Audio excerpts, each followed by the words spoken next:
Question number 9 এই অঙ্কটা দিয়েছে মিক্সচার অ্যালিগেশন থেকে, যেখানে বলেছে দুটি প্রকার ধান আছে।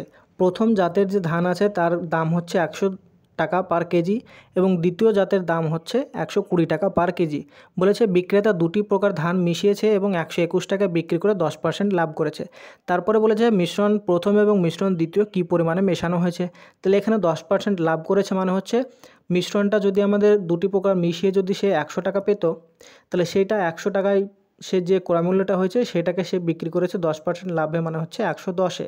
তাহলে 110-এর যে ভ্যালু সেইটা আমাদেরকে দেওয়া আছে কত, 121, 10% লাভ মানে। তাহলে এইটার ভ্যালু যদি 121 হয় তাহলে আমাদের ক্রয় মূল্য অর্থাৎ 100-এর ভ্যালু কত হবে, তাহলে 100-এর ভ্যালু হবে 121 ডিভাইডেড বাই 110 মাল্টিপ্লাইড বাই 100। তাহলে 0 0 যদি কাটি 11 দিয়ে 121কে কাটলে পাবো 11, তাহলে এখানে আমরা পেয়ে যাবো 110। অর্থাৎ